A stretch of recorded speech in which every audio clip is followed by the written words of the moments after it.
जहां तक हमने कर लिया था उसके बाद हमारा जो नेक्स्ट टॉपिक है उसका नाम है कि आवेशों के समूह के कारण विद्युत क्षेत्र की तीव्रता निकालनी है। आपको इलेक्ट्रिक फील्ड इंटेंसिटी फाइंड करनी है due to the group of charges. मतलब कि बहुत सारे आवेश रखे हुए हैं किसी बिंदु पर, उसकी वजह से आपको इलेक्ट्रिक फील्ड इंटेंसिटी विद्युत क्षेत्र की तीव्रता निकालनी है। ठीक है, ये आपका उसका मतलब ओ है, ओरिजिन है, मूल बिंदु है ना। और मूल बिंदु के यहाँ से आप देखो कुछ नहीं, सिंपल सा कॉन्सेप्ट है, वाई एक्सिस या एक्स एक्सिस जेड एक्सिस ले लो। यहाँ से R1 दूरी पे Q1 चार्ज रखा हुआ है, R2 दूरी पे Q2 रखा हुआ है, ऐसे ही R3 पे Q3 रखा हुआ है, ऐसे ही सिमिलरली Rn डिस्टेंस पे Qn रखा हुआ है। बहुत सारे चार्जेस हैं, पता नहीं कितने हैं, हमने ले लिए रैंडमली, बहुत सारे n चार्जेस रखे हुए यहाँ पे। ठीक है, अब n चार्जेस यहाँ पे रखे हुए हैं तो आपको पता है कि फर्स्ट वाले की वजह से इलेक्ट्रिक फील्ड कितना होगा।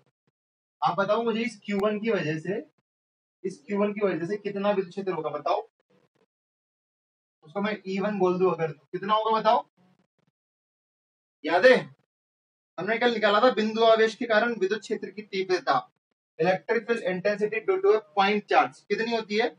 अगर आपको याद हो तो 1/4 एप्सिलॉन नॉट Q/R² थी। याद है? बिल्कुल याद होगा आपको, बिल्कुल याद होगा, मैं मानता हूँ याद होगा आपको। ठीक है, अब जैसे अपने नोट्स में R वो लिखा हुआ है कि हाँ R1P लिखा हुआ है। अब 1P इसलिए लिखा हुआ है क्योंकि उन्होंने P पॉइंट दे रखा है और P पॉइंट से इन्होंने डिस्टेंस दे रखी है, अपन तो R1 लेके चलते, कोई दिक्कत नहीं है। तो R1² और R1 यानी कि इसकी डायरेक्शन को ये दिखा रहा है। ठीक, उसी तरह से अगर E2 की बात करेंगे अगर अपन, तो 1/4 epsilon not Q2/R2 square R2 का केप। ऐसे ही अपन लेंगे तो En बराबर क्या आ जाएगा, 1/4 एप्सिलॉन नॉट Qn/Rn का स्क्वायर Rn कैप। इस तरह से हम लिख सकते हैं। ठीक है, तो आपको पता है कि अगर हमें बहुत सारे चार्जेस दिए हुए हैं, बहुत सारी इलेक्ट्रिक इंटेंसिटी हमें दी हुई हो, तो हम इसको टोटल कैसे निकालेंगे। टोटल निकालने के लिए क्या करेंगे, अध्यारोपण के सिद्धांत का उपयोग करेंगे, सुपर पोजिशन प्रिंसिपल का अपन यहाँ पे यूज करेंगे। और अध्यारोपण का सिद्धांत क्या कहता है, जो कुल विद्युत क्षेत्र होता है, टोटल इलेक्ट्रिक फील्ड होता है, वो सभी के इंडिविजुअल के सम के इक्वल होता है। अलग अलग विद्युत क्षेत्रों के तीव्रता के योग के बीजीय योग के बराबर होगा, यानी कि E is equal to E1 plus E2 plus E3 EN हो जाएगा। सबके मान अपन रख देते हैं। तो एक चीज देखो आप, सब में से क्या कॉमन आ रहा है, ये चीज कॉमन आ रही है सब में से। तो 1/4 एप्सिलॉन नॉट सब में से कॉमन आ रहा है Q1 R1 स्क्वायर R1 के, similarly Q2 R2 square R2 के, एंड डैश डैश डैश अपन चलेंगे आगे तो Qn upon Rn square Rn के। इस तरह से आपको दिख जाएगा। ठीक है, अब आप है कि इसको हम कैसे लिख सकते हैं, समीशन की फॉर्म में पढ़ते हुए आ रहे हो 2 क्लास से, मतलब 11th क्लास पढ़ लिए, 12th में भी पढ़ रहे हो आप, समीशन की फॉर्म में लिखना हो आप इसको, तो कैसे लिख सकते हो, I बराबर 1 से लेके n तक Qi अपॉन Ri का स्क्वायर और Ri का केप। तो इस तरह से आप इलेक्ट्रिक फील्ड की इंटेंसिटी को निकाल सकते हो, जितने भी चार्ज आपके होंगे। देख लो, रख के देख लो, I का मान 1 रखो, Q1 R1 स्क्वायर और R1 के प्लस Q2 R2 स्क्वायर और R2 के, I का मान 1 से लेके n तक आप रखोगे, आपको आंसर मिल जाएगा। तो सिंपल सी बात है, कुछ ज्यादा कुछ इसके अंदर है नहीं खास। एक बार देख लो आप चाहो तो, आपको ऐड कर दिया और ये वाला फॉर्मूला लगा दिया। उसके बाद बोला गया है कि विद्युत क्षेत्र का भौतिक महत्व, एक टॉपिक आता है physical significance of electric field. Electric field पढ़ क्यों रहे हैं, उसका सिग्निफिकेंस क्या है, भौतिक महत्व क्या है उसका, तो उसके लिए कुछ भी नहीं है, इन्होंने लिखा हुआ है कि विद्युत क्षेत्र का विचार फेराडे द्वारा प्रस्तुत किया गया था। तो मतलब विद्युत क्षेत्र को जो है फेराडे ने बताया था, और विद्युत क्षेत्र सिद्धांत के द्वारा इसको विद्युत को, मतलब कि अपन जो पढ़ रहे हैं ना, जो ब्रांच इलेक्ट्रोस्टेट विद्युत की, उसको इलेक्ट्रिक फील्ड से आसानी से समझ सकते हैं।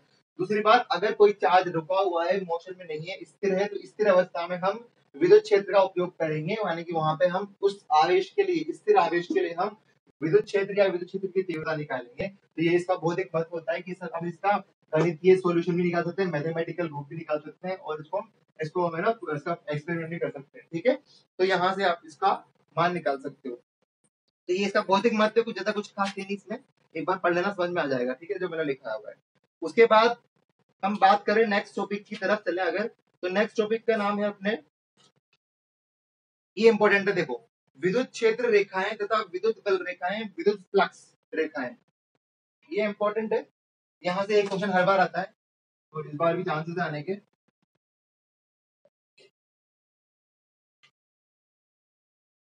टॉपिक का नाम है विद्युत क्षेत्र रेखाएं, विद्युत बल रेखाएं, विद्युत बल रेखाएं, electric field lines, electric field line, विद्युत बल रेखाएं, इलेक्ट्रिक फील्ड लाइंस, यानी कि इसको विद्युत क्षेत्र रेखाएं भी बोलते हैं और विद्युत फ्लक्स भी बोलते हैं, इसको विद्युत फ्लक्स रेखाएं भी बोलते हैं, इलेक्ट्रिक फ्लक्स लाइंस, विद्युत क्षेत्र रेखाएं भी बोलते हैं।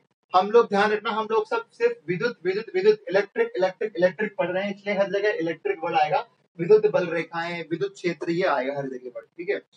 तो कुछ नहीं है, सिंपल सी बात है, इसमें लिखा हुआ है कि विद्युत क्षेत्र में विद्युत रेखाएं वह काल्पनिक रेखाएं जो निष्कोण तथा सतत रेखाएं हैं जिन पर स्वतंत्र रूप से एकांक धनावेश गतिमान माना जाता है। विद्युत बल रेखाओं का विचार फैराडे द्वारा प्रस्तुत किया गया है, विद्युत क्षेत्र को चित्रित करने का सरलतम तरीका है इन रेखाओं को तीर द्वारा दर्शाना। तो इन्होंने बोला है कि जो बल रेखाएं होती है वो सतत कंटिन्यूअस कंटिन्यूअस सतत यूनिट चार्ज होते हैं, एकांक सदिश होते हैं, एकांक आवेश होते हैं इस बिंदु पर, यानी कि जो एक साथ आगे बढ़ते हैं। या इसका मतलब ये है कि जहां तक ये रेखा फैली रहेगी वहां तक उस जगह विद्युत क्षेत्र को दिखाएगी, इलेक्ट्रिक फील्ड को बताएगी जहां तक ये रेखा फैली हुई होगी, ठीक है। और ये बीच में ब्रेक नहीं होती, ऐसे चली जाए फिर ऐसे चली जाए, ऐसे चली जाती है, हमने कंटिन्यूअस रहती है, सतत रहती है, इसलिए इसको एक की क्वालिटी होती है सतत। और निष्कोण यानी कि कोई कोण नहीं होता इसका, एक सीधी लाइन होती है, स्ट्रेट लाइन होती है ये, ठीक।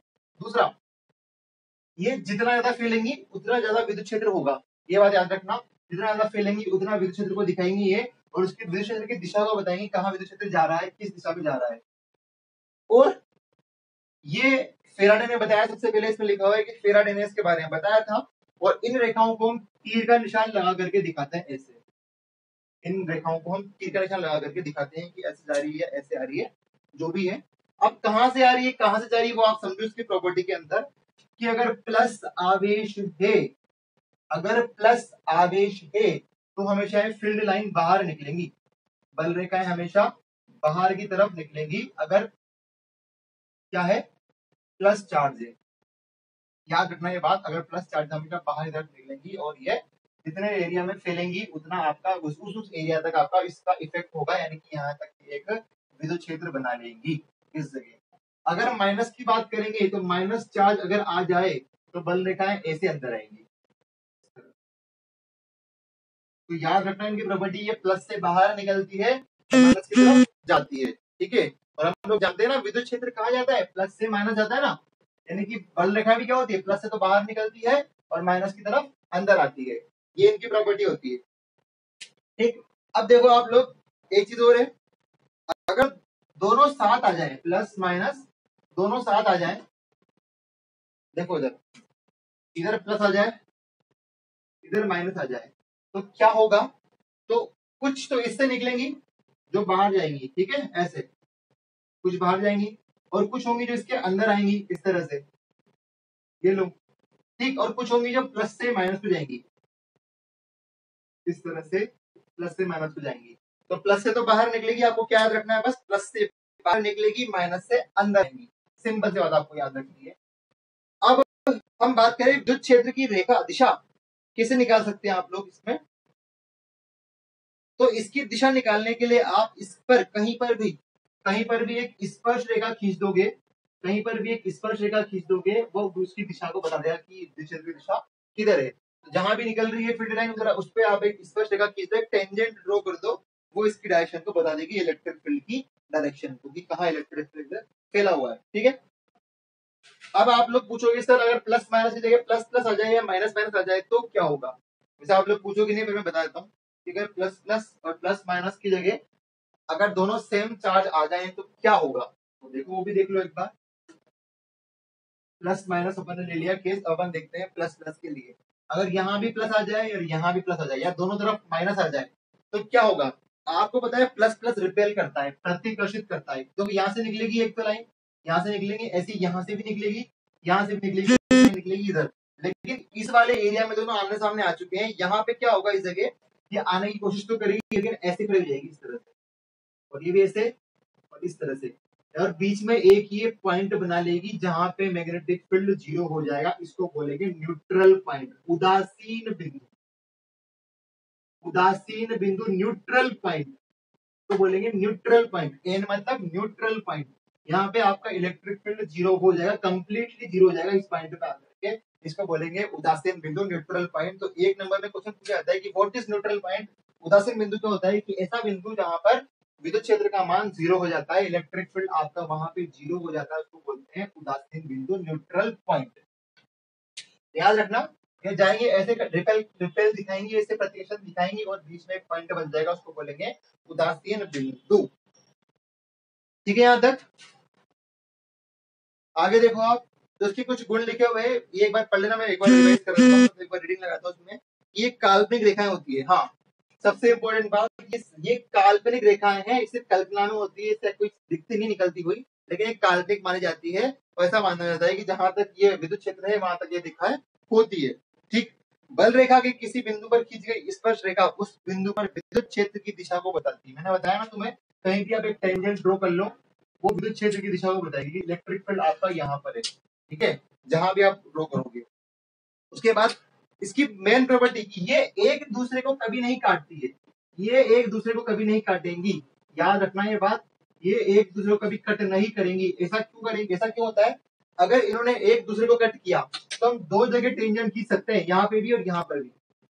ठीक है ना, इसका मतलब ये है कि ये दो दिशाएं बताएंगी, और इलेक्ट्रिक फील्ड के एक साथ दो डायरेक्शन पॉसिबल नहीं है, एक साथ दो दिशाएं पॉसिबल नहीं है, इसलिए एक दूसरे को कभी नहीं काटेंगी। ये बात याद रखना, इंपॉर्टेंट प्रॉपर्टी है। तो एक नंबर में, दो नंबर में क्वेश्चन, हाँ ये इसलिए नहीं काटेंगे ना, क्योंकि दो अगर काटेंगे तो कटान बिंदु मिल जाएगा।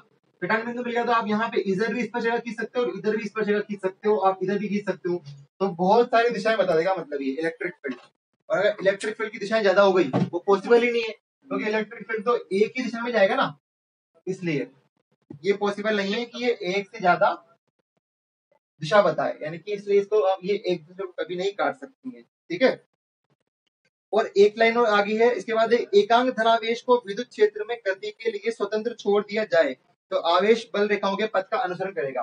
मतलब एकांक आवेश है, मेरे पास कोई चार्ज है, मैंने उसको छोड़ दिया, ऐसे स्वतंत्र छोड़ दिया, तो विद्युत क्षेत्र के अंदर कहाँ छोड़ा मैंने, विद्युत क्षेत्र के अंदर, तो जिस दिशा में बल रेखाएं जा रही है ना, वो उस दिशा का ही अनुसरण करेगा।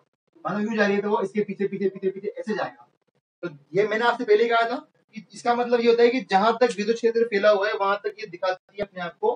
तो ये जहां आप आवेश को छोड़ोगे ये उसके पीछे पीछे पीछे पीछे वहां तक चला जाएगा, एकांक आवेश।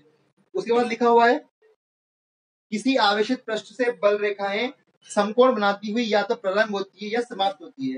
ये बोल रहा है कि कोई पृष्ठ अपने पास, ये सरफेस है, सरफेस, ठीक है, ये मान लो ये बोर्ड है, तो बोर्ड से जो फील्ड लाइन निकलेगी ना वो या तो ऐसे निकलेंगी या अंदर जाती है। मैंने तुम्हें बोर्ड बना के दिखाया ना, ऐसे 3D डायग्राम, ये 2D डायग्राम है, आप 3D समझो मेरी बात को। ये बोर्ड है आपका, मान लो कि यहाँ पे इलेक्ट्रिक फील्ड है, यूनिफॉर्म इलेक्ट्रिक फील्ड है, आवेशित मतलब ना एक समान विद्युत क्षेत्र है यहाँ पे। तो इस वाले एरिया में जो अगर ये प्लस है पूरा, तो बल रेखाएं बाहर निकलेंगी, ये बल रेखाएं अंदर जाएंगी। लेकिन इस सरफेस से हमेशा कैसा कोण बनाएंगी, वो 90 डिग्री बनाएंगी सरफेस। इस सतह से कितना एंगल बनाएगी, हमेशा 90 डिग्री कोण बनाएगी हमेशा इस सरफेस से, या तो आती हुई दिखेंगी या जाती हुई दिखेंगी। ये बात याद रखना, ठीक है। बल रेखाएं चालक में से नहीं गुजरती हैं, इसी कारण से चालक में आंतरिक भाग में विद्युत क्षेत्र प्रवाहित नहीं होता है। चालक के अंदर वाले भाग पर विद्युत क्षेत्र प्रवाहित नहीं करती है, ये चीज याद रखना, इसकी प्रॉपर्टी होती है ये। दूसरा, ये कुचालक में से गुजरती है। कहां से गुजर सकती है, ये चालक में से नहीं गुजरेंगे लेकिन कुचालक में से गुजर जाती है, ये बात याद रखना, ये प्रॉपर्टी है इसकी। उसके बाद लंबाई की दिशा में बल रेखाओं का संकुचन विजातीय आवेशों के मध्य आकर्षण को दिखाता है। विद्युत बल रेखाएं आवेशों को मिलाने वाली रेखा के लंबवत एक दूसरे को पार्श्व दाब आरोपित करती है, फलस्वरूप सजातीय आवेशों के मध्य प्रतिकर्षण होता है। देखो, सजातीय मतलब दोनों का नेचर सेम हो, प्लस प्लस, तो जब दोनों पास पास आएंगे ना तो एक दूसरे पे पार्श्व दाब, लेटरल प्रेशर लगाएंगे, दोनों दूसरे पे पार्श्व दाब आरोपित करेंगे। जैसे ये देखो ना, ये इस तरह से ये फैल गई, ये ऐसे फैल गई, एक दूसरे पे ये प्रेशर लगा रही है, इस वजह से यहाँ पे आपको न्यूट्रल पॉइंट मिलता है इस जगह। तो ये सेम वाली एक दूसरे पे क्या करेंगी, पार्श्व दाव आरोपित करती है। प्लस माइनस वाली क्या करती है, मैंने आपको बताया था, प्लस से जाती है, ऐसे जाती है, ठीक है, इस तरह से ये आकर्षण दिखा देती है। उसके बाद प्रबल विद्युत क्षेत्र पास पास स्थित बल रेखाओं द्वारा दर्शाते हैं, जबकि दुर्बल को दूर दूर द्वारा दिखाते हैं। देखो कैसे, क्या कहना चाहता है ये, कि अगर प्रबल विद्युत क्षेत्र है, बहुत तेज या इलेक्ट्रिकल इंटेंसिटी बहुत ज्यादा है, प्रबल है, तो उसको आप दिखाओगे पास पास ऐसे रेखाओं से, इस तरह से। इसका मतलब है कि प्रबल विद्युत क्षेत्र है और दुर्बल होगा तो कैसे दिखाओगे, एक या एक या एक या, इस तरह से आप दिखाओगे दुर्बल विद्युत क्षेत्र होगा। तो ये प्रबल के लिए है, ये दुर्बल के लिए, ठीक है। बहुत ज्यादा इलेक्ट्रिक फील्ड होगा तो ये, कम होगा तो ये, इस तरह आप दिखाओगे इसको, ठीक है। और हाँ, यूनिफॉर्म दिखाना हो आपको, एक समान विद्युत क्षेत्र दिखाना हो, तभी ये रेखाएं दिखानी है, ऐसे ऐसे ऐसे ऐसे ऐसे, यानी कि ये विद्युत क्षेत्र की दिशा किधर है, इधर है, और यहाँ पे जो विद्युत क्षेत्र कितना यूनिफॉर्म है, एक समान विद्युत क्षेत्र है, सब जगह बराबर है विद्युत क्षेत्र फैला हुआ है, क्योंकि जितनी रेखाएं बराबर है तो बराबर विद्युत क्षेत्र ये फैला हुआ है आपको यहाँ पे। इसका मतलब ये होता है। तो आप पूछ लो, कोई पॉइंट समझ में नहीं आया हो तो इसे एक बार पढ़ोगे तो आ जाएगा, ठीक है।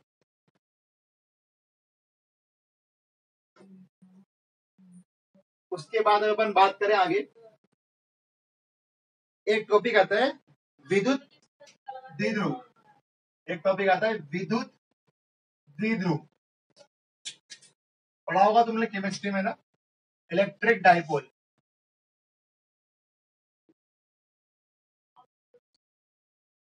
विद्युत द्विध्रुव, ठीक है, इलेक्ट्रिक डाइपोल, विद्युत द्विध्रुव, ठीक है, विद्युत द्विध्रुव, इलेक्ट्रिक डाइपोल। अब इसमें क्या होता है कि आपको ये याद रखना है, एक तो माइनस चार्ज होता है और एक प्लस चार्ज होता है, ठीक है, माइनस क्यू होता है, एक प्लस क्यू होता है, माइनस क्यू चार्ज होता है और एक प्लस क्यू चार्ज होता है, दोनों के बीच की कुछ डिस्टेंस होती है, बहुत कम डिस्टेंस होती है, आप ये जानते हो ये चीज, ठीक है। कोई भी एग्जांपल ले सकते हो, HCl का एग्जांपल ले लो आप, कोई दिक्कत नहीं है, ठीक है। तो इसमें आप याद रखना, हमारे काम की चीज क्या है कि ये जो रेखा है ना, ये वाली, ये इसको आप मध्य बिंदु बोल दो O, तो ये जो रेखा है ये वाली, इस लाइन के दिशा में, इस लाइन की डायरेक्शन में जो लाइन होती है, इसको बोलते हैं अक्षीय रेखा, एक्सियल लाइन, अक्षीय रेखा, एक्सियल लाइन, एक्सियल लाइन, अक्षीय रेखा, यानी कि ये दिशा है, ये पूरी दिशा कहलाएगी अक्षीय रेखा, एक्सियल लाइन, इसकी दिशा में, ठीक। और अगर इसके परपेंडिकुलर, इसके लंबवत एक रेखा अपन खींचे, ये वाली, इसके लंबवत अपन रेखा खींचेंगे, उसको बोलेंगे निरक्षीय रेखा या निरक्ष रेखा, निरक्षीय या निरक्षीय रेखा या विषुवतीय बोलते हैं, एक और नाम है इसका विषुवतीय रेखा, यानी कि इक्वेटोरियल लाइन। एक तो एक्सियल, एक इक्वेटोरियल लाइन, ठीक है, दो तरह की लाइन होती है, एक्सियल और इक्वेटोरियल। तो एक्सियल कौन सी होगी, जो इस दिशा में होंगी, इसके साथ चलेंगी, और जो निरक्ष होंगी वो किसी होगी, इसके लंबवत होंगी, इसके इक्वेटोरियल लाइन जो होगी इसके परपेंडिकुलर आपको ड्रॉ करनी है, ठीक। दूसरी बात आपको याद रखना होता है कि अगर आपको डाइपोल मोमेंट निकालना है, विद्युत द्विध्रुव निकालना होता है, तो उसका सूत्र आपको याद है कितना होता है, Q इंटू 2D। इसका यहां से याद है कि वैल्यू अगर 2D है तो Q इंटू 2D, ये कहलाता है इसका, ये कहलाता है इसका ये डाइपोल मूवमेंट, द्विध्रुव आघूर्ण, ठीक है, Q into 2A, Q into 2A। हम इलेक्ट्रिक की बात नहीं कर रहे, इलेक्ट्रिक बाद में आएगा, पहले आप डाइपोल समझो, आप पहले द्विध्रुव आघूर्ण समझो क्या होता है। सूत्र क्या होता है इसका, P बराबर Q into 2A, Q charge है, 2D क्या, इन दोनों के बीच की distance, 2D distance between two charges, दो चार्ज के बीच की दूरी है, ठीक। और इसका जो मात्रक बनेगा, क्या बनेगा, चार्ज का कूलाम इंटू मीटर, क्या बनेगा, कूलाम इंटू मीटर, लेकिन इसको क्या बोलते हैं, डिबाय, क्या बोलते हैं इसको, डिबाय, ठीक है। याद रखने के बाद इसका मात्रक होता है डिबाय, हिंदी में लिख दूं मैं एक बार, तुम समझ में आ जाता है कि डिबाय होता है, डिबाय। तो याद रखना इसको बोलते हैं एक्सियल लाइन, इसको बोलते हैं इक्वेटोरियल लाइन, ठीक है। इसका मात्रक डिबाय होता है, याद रखना आपको ये चीज, ठीक है। और याद रखना ये एक वेक्टर क्वांटिटी होती है, आपको दिख रहा है यहाँ पे सदिश राशि होती है। उसके बाद हम बात करें नेक्स्ट विद्युत द्विध्रुव के लिए एक से एग्जांपल हो सकता है ना, क्या बोलोगे आप एग्जांपल इसके? HCl ले लो, है ना, तो आपने केमिस्ट्री के अंदर पढ़ोगे बहुत सारे, NaCl ले लो, ये सब क्या है इसके एग्जांपल बन जाएंगे डाइपोल के, ठीक है। अब जो आपने केमिस्ट्री पढ़ा था वो हमें नहीं पढ़ना, हमें इलेक्ट्रिक फील्ड से रिलेट करना है इसको, तो इलेक्ट्रिक फील्ड की बात अपन यहाँ पे करेंगे।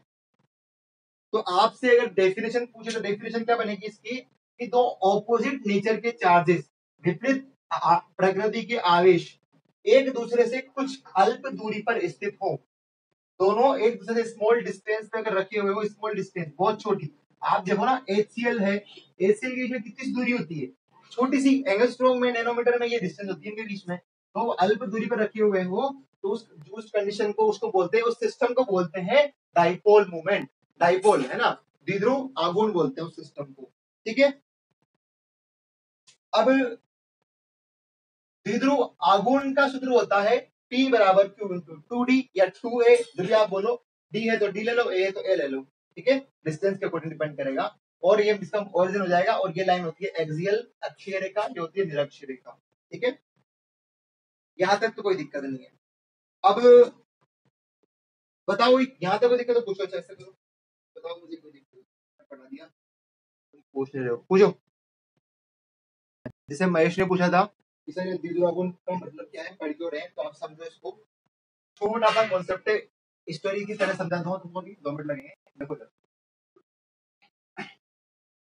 कि होता क्या है कि मैंने एक एग्जांपल लिया HCl लूंगा, मैंने एक एग्जांपल लिया HCl, ठीक है, HCl में एक हाइड्रोजन एक क्लोरीन है, ठीक है। अब देखो, चलो इसको छोड़ो, आप एक कोई सा भी एक एटम ले लो, ये एक एटम लिया मैंने, इसको छोड़ो, एक एटम ले लिया मैंने, तो एटम के अंदर क्या होता है, एक तो प्रोटॉन होता है, न्यूट्रॉन होता है, एक इलेक्ट्रॉन होता है, ठीक है। तो जनरली अपन जानते हैं कि जितने प्रोटॉन होते हैं उतने ही इलेक्ट्रॉन होते हैं जनरली, जब तक वो साझा नहीं करे इलेक्ट्रॉन का, तो ये इतने होते हैं, ठीक है। अब होता क्या है कि अगर ये, चलो ये H है अपने पास, ठीक है ना, ये अपने पास H है, हाइड्रोजन है अपने पास यहाँ पे, तो एक मिनट,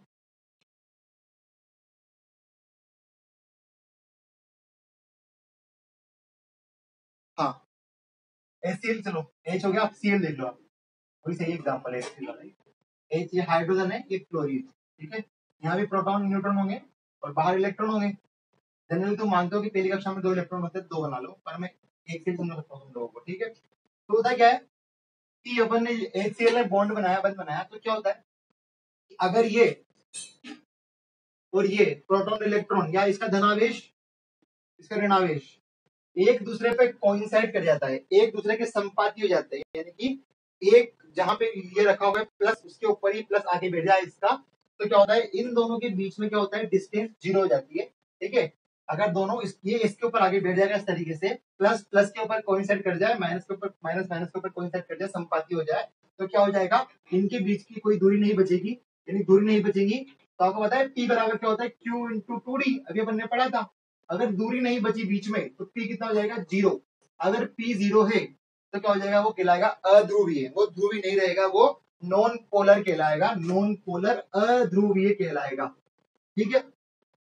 लेकिन अगर क्या होता है कभी कभी धीरे धीरे क्या होता है ना, हम विद्युत क्षेत्र लगा करके इसको दूर कर देते हैं, मतलब इस तरह से क्या करते हैं, इसको इनके बीच की दूरी को हम बढ़ा देते हैं, यानी कि जो कोइंसाइड हुआ है, जो संपाती हुआ है, उसको हम ऐसे अलग कर देंगे, उससे क्या होगा, उनके बीच में दूरी जनरेट हो जाएगी, और जब दूरी जनरेट होगी तो क्या हो जाएगा, Q इंटू 2D बन जाएगा, और 2D बनने से द्विध्रुव आघूर्ण 0 नहीं हो पाएगा, यानी कि P की वैल्यू 0 नहीं होगी, तो वो पोलर बन जाएगा, ध्रुवीय बन जाएगा, ठीक है, ये याद रखना आप लोग, वो ध्रुवीय बन जाएगा। तो ये कॉन्सेप्ट सिंपल सी बात है कि क्या होता है कभी कभी कि ना धीरे ऑटोमेटिकली क्या होता है ना, ये सारे अध्रुवीय बनने लगते हैं धीरे धीरे, और अध्रुवीय जब बनते हैं ना, तो क्या होता है कि ना जैसे कागज है वो अध्रुवीय बन जाता है ना, और भी कोई भी जो ऐसे जो अध्रुवीय होते हैं, नॉन पोलर होते हैं, अब जैसे हम विद्युत क्षेत्र लगाएंगे उनके ऊपर, तो क्या होगा, धीरे धीरे हम क्या करेंगे, उसको अलग अलग कर देंगे, और वापस से हम उसके P को नॉट इक्वल टू 0 करके उसको ध्रुवीय बना देंगे, पोलर बना देंगे उसको, ठीक है। तो ये कॉन्सेप्ट है सिंपल सा, कि डिस्टेंस अगर 0 हो जाती, दोनों एक दूसरे के ऊपर अगर बैठ गए तो डिस्टेंस जीरो तो P भी 0, नॉन पोलर अध्रुवीय। लेकिन अगर दोनों के बीच में डिस्टेंस है तो 2D है तो P 0 नहीं होगा, P 0 नहीं होगा तो पोलर है, वो ध्रुवीय बन जाता है। तो इस तरह से आप ध्रुवीय और अध्रुवीय को समझ सकते हैं। ठीक है, लिखा हुआ है कुछ अणु ऐसे होते हैं जिनके धन ऋण आवेश का केंद्र एक बिंदु में संपाती होता है, जैसे CO2 CH4। तो P बराबर 0 होता है, अध्रुवीय अणु कहते हैं। इसकी द्वितीय के द्वारा देखो इधर कुछ अणु जैसे H2 ले लो, CH4 ले लो, ये परमानेंटली क्या होता है ना, परमानेंटली इनके क्या होता है कि P नॉट इक्वल टू 0 होता है, मतलब सॉरी P इक्वल टू 0 होता है। इनमें क्या होता है ना कि एक दूसरे के संपाती रहते हैं। हाइड्रोजन के ऊपर हाइड्रोजन रख दोगे आप, जहां प्लस है वहां प्लस आगे बढ़ जाएगा, जहां माइनस है वहां माइनस आगे बढ़ जाएगा। तो ये एक दूसरे के बीच में डिस्टेंस इनकी 0 होती है, इस वजह से क्या होता है इनके लिए P हमेशा 0 होता है, यानी कि हमेशा ये अध्रुवीय होते हैं। लेकिन हम क्या करें, हमें इनको ध्रुवित करना है, हमें इनको ध्रुवित करना है, तो हम इस पे प्लस माइनस क्षेत्र आरोपित कर देंगे। विद्युत क्षेत्र बोलते हैं इसको, इलेक्ट्रिक फील्ड इसको बोलते हैं। तो इलेक्ट्रिक फील्ड अपन इस पे आरोपित कर देंगे। इलेक्ट्रिक फील्ड आरोपित करने से क्या हो जाएगा, इनके बीच में डिस्टेंस जनरेट हो जाएगी, ये अलग अलग हो जाएंगे, जिससे ये ध्रुवीय हो जाएंगे। इसको बोलते हैं प्रेरित ध्रुव, प्रेरित द्विध्रुव, है ना, इसको बोलते हैं प्रेरित द्विध्रुव, इंड्यूस्ड डाइपोल। यानी कि हमने उसको प्रेरित किया है कि तुम अलग अलग हो जाओ। तो इंड्यूस्ड क्या हमने यहाँ पे प्लस माइनस जनरेट करके, तो तुमने पढ़ा ना केमिस्ट्री में से लिखते हो प्रेरित को इस तरह से, तो उसको बोलते हैं प्रेरित द्विध्रुव या इंड्यूस्ड डाइपोल। ठीक है, तो इस तरह से कहलाता है द्विध्रुव आघूर्ण के लिए। तो आप याद रखना कि जब भी अगर डिस्टेंस है दो एटम के, दो परमाणु के, दो अणुओं के बीच में, तो वो कहलाता है द्विध्रुव। अगर डिस्टेंस 0 है तो P 0 होगा, P 0 होगा तो कहलाएगा अध्रुव, है ना, यानी कि नॉन पोलर। ठीक है, ठीक है, मेरी जी समझ में आया आप लोगों को। CO2 एग्जांपल ले लो आप, CO2 पढ़ा आपने, C क्या होता है, ये C है, ये O है, ये O है। अगर डिस्टेंस 0 है तो यहाँ पे P 0 है, डिस्टेंस है ही नहीं, तो P बराबर 0, और P अगर 0 है आपका तो कौन सा हो जाएगा, ये नॉन पोलर, अध्रुवीय, अध्रुवीय, डिस्टेंस 0 है बीच की तो अध्रुवीय। ठीक है, H ले लो, दोनों पास पास लगे हुए हैं, कोई डिस्टेंस नहीं बीच में दोनों के, तो ये P इक्वल टू 0, अध्रुवीय, नॉन पोलर। ठीक है, CH4 ले लो, H H H H, distance नहीं है, अध्रुवीय, नॉन पोलर। ठीक है, अगर हमने किसी प्रक्रिया से इनको अलग अलग कर दिया, H को अलग कर दिया मान लो, तो क्या हो जाएगा, ये डिस्टेंस जनरेट होगी यहाँ पे, तो ये P 0 नहीं हो पाएगा, इसको बोलेंगे पोलर, ध्रुवीय अणु। तो आपको शायद यहाँ तक कॉन्सेप्ट क्लियर हो गया होगा मेरे हिसाब से, तो बताओ।